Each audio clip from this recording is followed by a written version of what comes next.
حضرت ام المؤمنین حضرت عائشہ صدیقہ رضی اللہ تعالی عنہ جناب رسول اللہ صلی اللہ علیہ وسلم کا مبارک ارشاد نقل فرماتی ہیں، یہ حدیث میں کئی دفعہ بیان کر چکا ہوں کہ الدوانین ثلاثۃ، قیامت میں اللہ کے ہاں 3 عدالتیں ہوں گی۔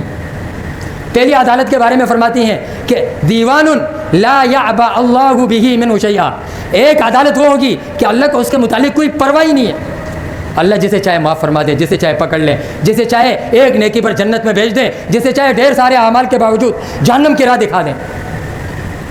یہ عدالت ہے حقوق اللہ کی، اللہ کے حق کی۔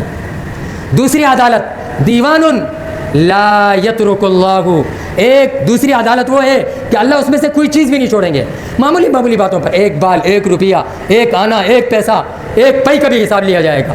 آپ نے حدیث میں سنا ہے کہ جس سینگ والی بکری نے بغیر سینگ والی کو مارا ہو، اس بغیر سینگ والی کو سینگ عطا کر اس کو بدلہ دلوایا جائے گا۔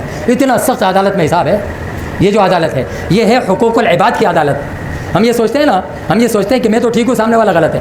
او بھائی، آپ مظلوم بن جائیں، اللہ پہ چھوڑ دیں، لیکن ظالم بن کر کسی کے حقوق ضبط نہ کریں۔ پتہ نہیں 30 سال بعد مرنا ہے، کل مرنا ہے، ابھی عصر سے پہلے مرنا ہے، کوئی پتہ نہیں ہے بھائی۔ اور تیسری عدالت جس کے متعلق اللہ تبارک و تعالی فرماتے ہیں کہ اللہ تبارک و تعالی اس عدالت میں بھی بالکل معافی نہیں ہے، اور وہ ہے مشرکین، اور جو کفر کی حالت میں، شرک کی حالت میں، ایمان کے بغیر جو دنیا سے گئے ہیں، ان کے لیے بھی جہنم کا اٹل فیصلہ ہے۔ تو ہم الحمدللہ مسلمان ہیں۔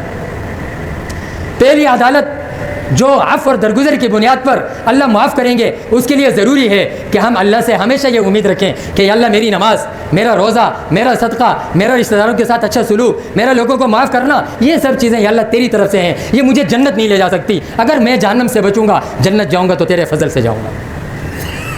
دوسری عدالت، یہ ہمارے لیے بڑا مسئلہ ہے، اس میں مولوی صاحب بھی ملوث ہیں، صوفی صاحب بھی ملوث ہیں، تبلیغی حضرات بھی ملوث ہیں، کلین شیو بھی ملوث ہیں، غریب جس کے پاس کم وسائل ہیں وہ بھی ملوث ہیں، اور کروڑ پتی جس کے پاس بہت وسائل ہیں وہ بھی ملوث ہیں۔ اس لیے بھائی اور دوستو، مالی معاملات کو ٹھیک کیا جائے۔ اور تیسری چیز سے اللہ ہماری حفاظت فرمائے، ایمان کے ساتھ ہمیں دنیا سے لے جائے، وہ ہے شرک اور کفر۔